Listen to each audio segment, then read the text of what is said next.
Good morning বন্ধুরা। সকাল এখন 7টা, 7:30 বাজতে যায়। 7টা নয়, 7:30 বাজে। তো রান্নাঘরে চলে এসেছি, রান্নাবান্না বসাবো। আজকে না বিভৎস গরম লাগছে ভোর থেকেই। রান্না করবো সয়াবিন আলুর তরকারি, ডাল আর একটা কিছু ভাজাভুজি করব, আর ভাত বসিয়ে দিয়েছি। এদিকে ডালটা বসিয়ে দিলাম, এদিকে সয়াবিনের আলুটা সিদ্ধ করে নিচ্ছি, আর সয়াবিনটাও সিদ্ধ হয়ে গেছে, ভাতটাও এদিকে বসিয়ে দিয়েছি। এখানে ভাতটা ফুটিয়ে বন্ধ করে দিয়েছি। সয়াবিনের তরকারি হবে, আলুটা সিদ্ধ করে নিয়েছি, সয়াবিনটাও আলাদা করে সিদ্ধ করেছি। আর এখানে ডাল ফুটছে, আর এই হলো সয়াবিনের পেঁয়াজ আর টমেটোটা ঘষে নিয়েছি। সয়াবিন আলু কষা করব, ডাল করব, আর একটা ডিম ভেজে দেবো তন্ময়কে। ব্যাস, এইভাবে রান্না বান্না। আর দেখুন সকাল থেকে কী রোদ উঠেছিল ভোর থেকে, এখন দেখছি মেঘলা হয়ে কি গরম যে লাগছে আপনাদেরকে কি বলবো। আর তিশানার আজকে পড়া ছুটি। আর দেখুন আমার না ট্রাইপডটা ভেঙে গেছে, বড় ট্রাইপডটা, যেটা দিয়ে আমি রান্নার ভিডিওগুলো তুলতাম, একদম ভেঙে কি অবস্থা। দাঁড়ান আপনাদের দেখাই। এই দেখুন, দেখছেন কি অবস্থা, একদম যাও হচ্ছিল তাও একদমই হয় না। এটাও ভেঙে গেছে মাথাটা, এটাকে ফেলেই দিতে হবে বলতে গেলে, আবার কিনলে তবে হবে। আর আমি রান্নার ভিডিও একদম তুলতেই পারছি না। আমাকে এক বন্ধু বলেছিল যে সয়াবিন আলুর তরকারি করলে আমাকে দেখিও, কিন্তু কি করে দেখাবো বলুন তো। অনেক কষ্ট করে ট্রাইপডটাকে ঠিকঠাকভাবে দাঁড় করিয়েছি আমি, না তাও তন্ময়কে ডাকলাম, ওই ভালোভাবে সেট করিয়ে দিল। তবে একটু নাড়া যদি পড়ে না, পুরো ফোনটা সমেত যাবে একদম। চলুন, এখানে তেল দিয়েছি, একটু বেশি করে তেল দিয়েছি, কারণ একটা তরকারি দিয়ে ভাত তো। তেলের মধ্যে গোটা জিরে তেজপাতা ফোড়ন দিয়েছি, পেঁয়াজটা দিয়ে দিলাম, আলুটা যে সিদ্ধ করেছিলাম আলুটাও দিয়ে দিয়েছি। আর সয়াবিন আলুর তরকারি দেখবেন একটু মানে মাংসর মতো করে রান্না করলে না খেতে বেশ ভালো লাগে। অনেকজনকে দেখেছি সয়াবিনে আলাদা করে না লাল লাল করে ভাজে, কিন্তু আমি ভাজি না। আমার ওই সয়াবিনের তরকারি মানেই হচ্ছে মাংস রান্না করছি, আদা রসুন পেঁয়াজ টমেটো দিয়ে কষা কষা করে করব, খেতে বেশ ভালো লাগবে। সয়াবিনটা আলুটা একটুখানি ভাজা ভাজা করে নিয়েছি, সামান্য নাড়াচাড়া করে টমেটোটা যে পেস্ট করে রেখেছিলাম, পেস্ট করিনি ঘষেছিলাম, ওটা দিয়ে দিলাম। আদা রসুন বাটা দিয়েছি, হলুদ গুঁড়ো দিয়েছি, অল্প করে একটু গুঁড়ো লঙ্কা দিয়েছি যাতে ঝাল ঝাল খেতে ভালো লাগে। তন্ময় আবার এই সয়াবিনের কষা না ঝাল খেতে ভালোবাসে, কিন্তু তিশান তো খেতে পারে না। আমার না রান্না করতে গেলে আমি বিপদে পড়ে যাই। হয়ে গেছে ভালো করে কষানো, জল দিয়ে দিচ্ছি, একটু বেশি জল দিলাম, কারণ সয়াবিনটা আর একটু সিদ্ধ করব। একটু দেখছি শক্ত শক্ত মনে হচ্ছে, এতটা ঝোল তো রাখবো না কারণ ডাল হবে। যাই হোক চলুন, এখানে রান্নাবান্না মোটামুটি হয়ে গেছে। তন্ময়ের জন্য ডিম ভেজে নিয়েছি, আজকে না ডিমটা একটু মোটা করেই করেছি। ডিম ভাজাটাও হয়ে গেছে, এদিকে ডাল করে নিয়েছি, তরকারিটাও হয়ে গেছে। আর দেখুন কতটা জল দিয়েছিলাম না সয়াবিনের তরকারিতে, এই দেখুন একদম শুকনো শুকনো হয়ে গেছে। এটা যখন দুপুরবেলা খাবো না তখন আরও শুকনো হয়ে যাবে, আর খেতেও বেশ ভালো হয়েছে। অল্প করে একটু মিষ্টি দিয়েছি সয়াবিনের তরকারি তো, একটু মিষ্টি ভালো লাগে খেতে, তবে আপনারা যারা মিষ্টি পছন্দ করেন না তারা দেবেন না। আর গরম মশলা দিয়েছি। এদিকে আমি চাটাও বসিয়ে দিয়েছি, দুধটা ফুটছে। রান্নাবান্না সব একদম কৌটোর মধ্যে ভরে নিয়েছি। এখানে সয়াবিনের তরকারি, ডাল, ডিম ভাজা, আর এদিকে তন্ময়কে চা দিয়ে দিয়েছি, এটা আমার চা।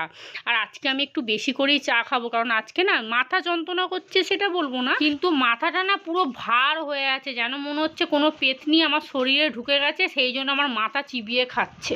গুড মর্নিং বন্ধুরা, কেমন আছেন আপনারা সবাই? আশা করছি সবাই ভালো আছেন, সুস্থ আছেন। আমিও ভালোই আছি। বাবা, না একটু সিঁদুর আছে না কানে কানের আছে। দেখুন প্রচণ্ড গরম পড়েছে, এখন আর সাজগোজ করলে হবে না, মারাত্মক গরম।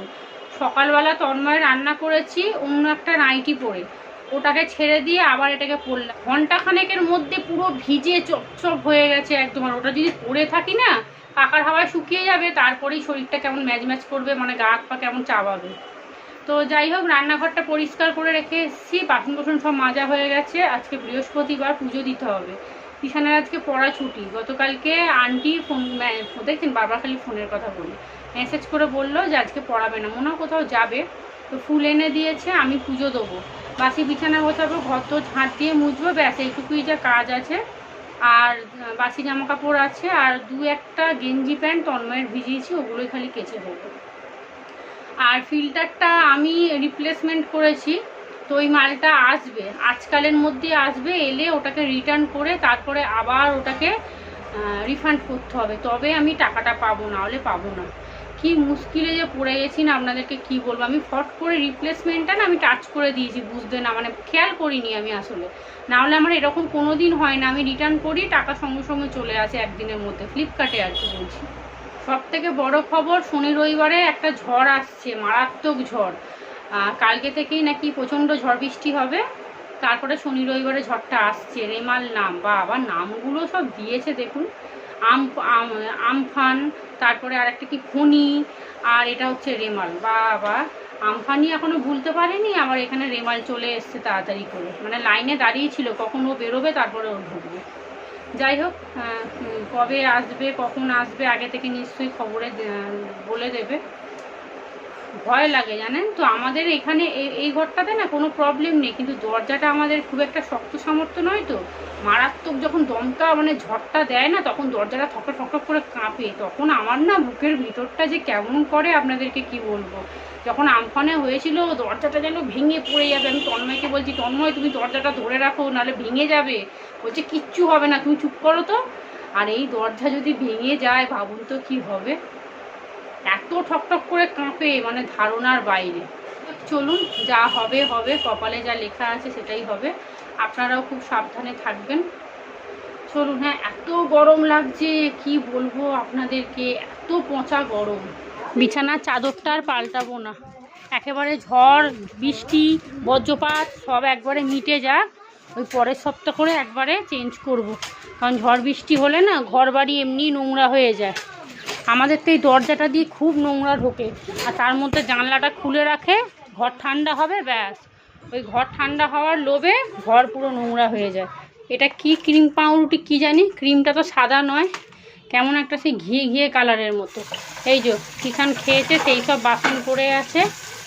আর রান্নাঘর এমনি পরিষ্কার করে নিয়েছি, ভালো করে মুছে মাছে এই কটা বাসন মেজে তুলে নেবো, ব্যাস তাহলেই হবে। একবার করে পুরো কালো হয়ে আসছে, একবার করে খাঁ রোদ উঠছে। আমার যা জামা কাপড় আছে ধুয়ে ধায়ে মিলে দিতে হবে। এই একটা সপ্তাহ এখন খুব ঝড় বৃষ্টি হবে, আর রাত্রিরেও মিলে দিতে হবে ঘরের মধ্যে।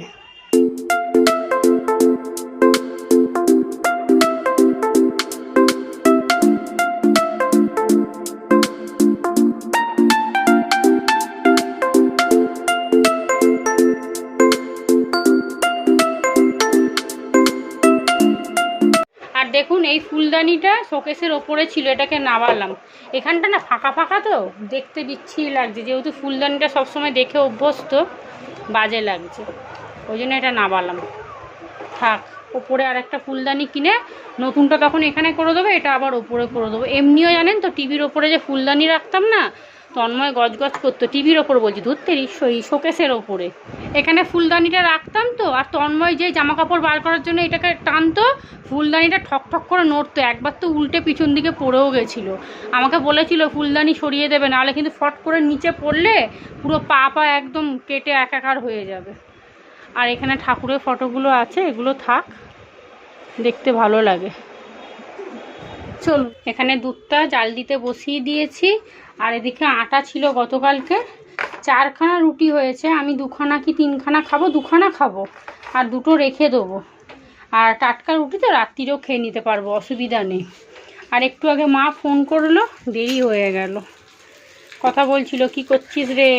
আমাদের বাড়িতে না ছাদ দিয়ে খুব জল ঢুকছে, আমি যে রবিবারে গেছিলাম ভোট দিয়ে, সেদিনকে তো খুব ঝড় বৃষ্টি হয়েছিল, হু হু করে সিঁড়ি দিয়ে জল ঢুকছে।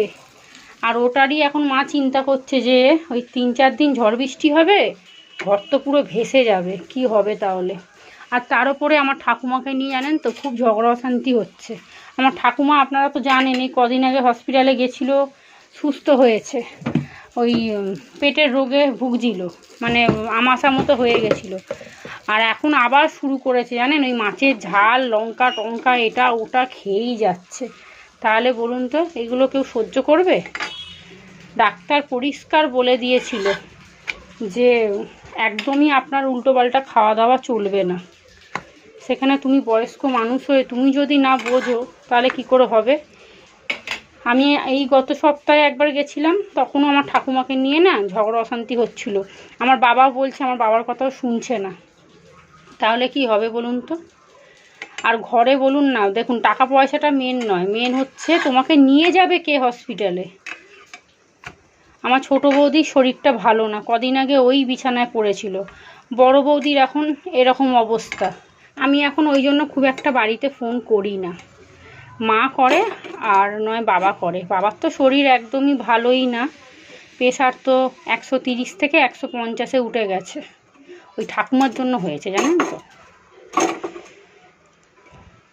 130 থেকে 150-এ উঠে গেছে। সেখানে যদি আরও টেনশান করে তাহলে তো পুরো হাই প্রেশার হয়ে যাবে। উনি মা হয়ে যদি না বোঝে তাহলে আর কি করা যাবে। আর যেহেতু ঠাকুমা শুনছে না, আমার দাদা আমার মা এসে আমার বাবাকে বলছে, আমার বাবা এই নিয়ে চিন্তা করছে, এবার মায়ের সাথে এই নিয়ে খুঁটিনাটি নিয়ে অশান্তি লেগে যাচ্ছে। আমি আর বলি না, জানেন তো, 2-1বার গিয়ে বলছিলাম, শুনছে না, দূর আমি বলা ছেড়ে দিয়েছি। শুনছে না, কি করা যাবে বলুন তো, কত করে বুঝিয়ে এলাম, বলে এলাম, তোমাকে ফল টল খাইয়ে নাতিরা সব সুস্থ করছে, ভালো মন্দ খাইয়ে সুস্থ করছে, মাছের ঝোল ভাত খাইয়ে সুস্থ করলো, আর রুটিটা করতে গিয়ে গা দিয়ে বোধহয় 1 লিটার জল বেরিয়ে গেল। হাওয়া দিচ্ছে বেশ জানলা দিয়ে। চলুন আজকে প্রোটিন এক্সট্রা খাবো।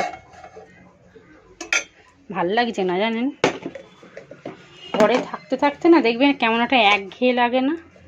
রুটিটা হটপটই রাখলাম, আমার হটপটটা যখন আসবে আপনাদের দেখাবো। খুব সুন্দর দেখে অর্ডার দিয়েছি, এখন জানি না সেই কালারটা আসবে কি না। কালারও তো অন্যরকম হয়। চা বসিয়ে দিই, হ্যাঁ একটু। এই হলো আমার ব্রেকফাস্ট, 2টো রুটি আর লিকার চা। চলুন, ফ্রিজে মিষ্টি আছে জানেন, কিন্তু নেব না। গতকাল রাত্রিরে খেয়েছি, তন্ময় আসার সময় এনেছিল। আর চলুন, কাচাকুচি হয়ে গেছে, ঝাঁট দেওয়া মোছা সব কমপ্লিট। এই যে এটাকে ধুলে কি হবে, এখন 3 দিন ধরে শুকোবে। আর এই দেখুন, 1, 2, 3টে নাইটি, দেখছেন কি অবস্থা বাবারে। বাইরেরগুলো শুকিয়ে গেছে। এই তুই তোর খাতা বই ঠিক করে রাখবি, পরশু দিনকে বাবাও হাঁটতে গিয়ে কোনাটা লেগে বইগুলো কি অবস্থা দেখুন।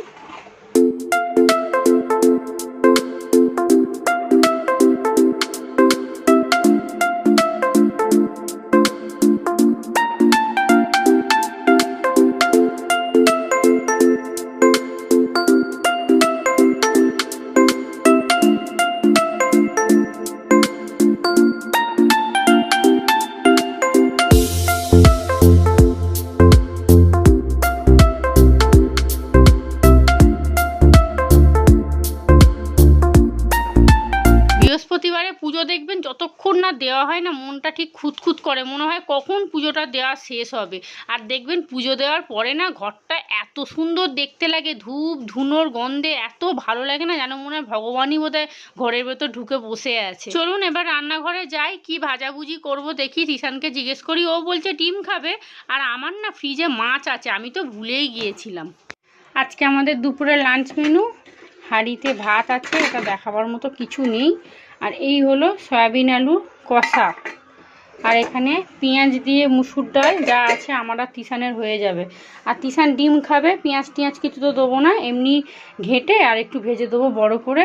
আর আমার জন্য দেখুন এখানে তেলাপিয়া মাছ বার করেছি, মাইক্রোওভেনে একটুখানি ডিপফ্রস্ট করে নিলাম, অটো ডিপফ্রস্ট দিয়ে। ব্যাস গরম গরম ভেজে নেবো, ব্যাস খাওয়া হয়ে যাবে। ভেবেছিলাম কিছু সবজি টবজি ভাজবো, আর সময় নেই জানেন তো, ওই জন্য আর ভাজলাম না। 2টো বাজতে যায়, এরপর খেলে না গ্যাস হয়ে যাবে। চলুন মাছটা ভাজবে একটু পরে, আগে ডিমটা ভেজে নিই, নাহলে না মাছের গন্ধ ছাড়বে। চলুন, খাওয়া দাওয়া হয়ে গেছে, এখন বাজে প্রায় 2:40। আর এখানে না তরকারি, অল্প একটু ভাত, ডাল, আমি তো ডাল নিইনি, আমি তরকারি আর মাছ ভাজা দিয়ে ভাত খেয়ে নিয়েছি। তন্ময়কে একটু তরকারি দিয়ে দিলে না, ও সন্ধ্যাবেলা এসে মুড়ি খেয়ে নেয়, আর অত ঝামেলা করতে হয় না। কিন্তু তরকারি না থাকলে না আবার চা করো, মুড়ি মাখো, একটু সয়াবিনের তরকারি আছে একটু মুড়ি দিয়ে দেবো, ব্যাস, ওর আর কিছু লাগবে না। রান্নাঘর পরিষ্কার হয়ে আছে, বাসন কোসন পরে মাজবো, এখন একটু শুই আগে। বাবা, বৃহস্পতিবার এলে না একটু তাড়াহুড়োই পড়ে যায়, আসলে পুজো দেওয়াটা থাকে তো, এটাকে সরিয়ে দিই। ও গুড ইভিনিং, সন্ধে এখন 7টা বাজতে যায়, সন্ধে দেওয়া হয়ে গেছে। টুকটাক কাজ করলাম, অনেক জামা কাপড় ছিল সেগুলোকে সব গোছালাম, গতকালের জামা কাপড় ছিল, তারপরে আজকে যা কেচেছি আর বাসি জামা কাপড় যা ছিল, 3-4টে নাইটি ছিল দেখলেন তো, সমস্ত শুকিয়ে গেছে, সব একদম ভাঁজ করে জায়গা মতো তুলে রাখলাম। এই বিছানায় ফেলে রাখলে না রাত্রিরে আর গোছানো হয় না, আবার সেই পরের দিনের জন্য এই টুলটার মধ্যে রেখে দিতে হয়। সব শুকিয়ে গেছে, খালি তন্ময়ের ওই গেঞ্জির প্যান্ট, একটা মোটা গেঞ্জি, ওটা খালি সামনেটা মিলে রেখেছি, একটু কোমরটা খালি ভিজে একটু পরে তুলে নেবো।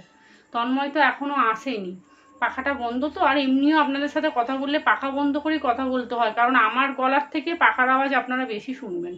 আর দেখুন এই গরমের মধ্যে মুখে ক্রিম মাখতে হচ্ছে, জানেন এই গত 3-4 দিন ধরে মাখতে হচ্ছে, এত মুখ শুকনো হয়ে যাচ্ছে, চামড়া কেমন টান ধরছে, একটু ক্রিম না মাখলে না ঠিক শান্তি হচ্ছে না।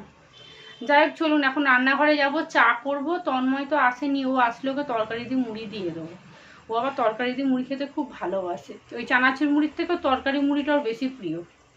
আর রাত্রিরে কি রান্না বান্না করবো, এতক্ষণ ধরে তিশানকে তাই বলছিলাম কি রুটির সাথে তরকারি করি বলতো। এই যে চা, আর তার সাথে এক বাটি মুড়ি, দুটো বিস্কুটও নেবো।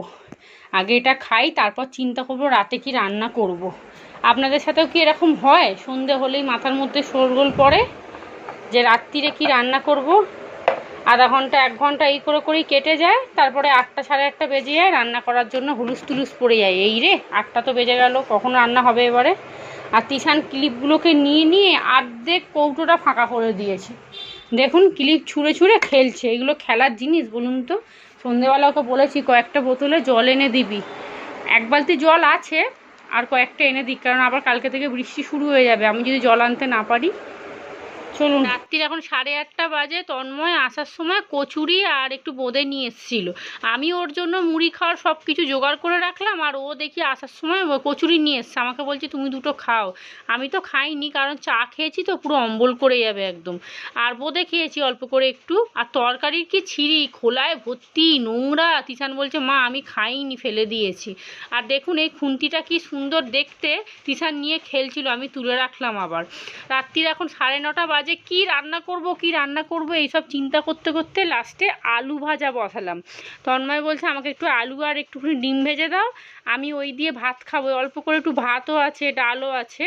আর আমাদের জন্য একটুখানি ভাত বসিয়ে দেবো, মানে আলু সেদ্ধ ভাত প্রেশারে বসিয়ে দেবো, বাটার দিয়ে খেয়ে নেবো। সন্ধ্যে থেকে চিন্তা করে করে মাথা খারাপ, জানেন। তন্ময় আসলো, ওকে আমি বললাম কি গো রুটির সাথে কি তরকারি করবো, বলছে আমি জানি না।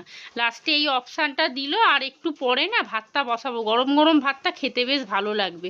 চলুন এদিকে ডিমটাও ভেজে নিচ্ছি, ও বললো একেবারে ডিম ভেজে রেখে দাও, যা গরম লাগছে না, গ্যাস আর জ্বালানো যাচ্ছে না এই ঘরে, জানেন। চলুন খাওয়া দাওয়া মোটামুটি 10:30 করে করবো, রান্নাঘরটা পরিষ্কার করে ওই ঘরে গিয়ে একটু শোবো আগে। তিশান যেহেতু কচুরি খেয়েছে তো ও তো খেতেই চাইছিল না, তবুও আমি একটু অল্প করে ভাত দেবো, কারণ একদম না খেয়ে শোবে রাত্রিবেলা। চলুন ভিডিওটাও তাহলে এখানেই শেষ করি। আপনারা সবাই ভালো থাকবেন, সুস্থ থাকবেন, সাবধানে থাকবেন। ব্লগটা যদি ভালো লাগে চ্যানেলটা প্লিজ সাবস্ক্রাইব করবেন। আজকের মতো সবাইকে টাটা।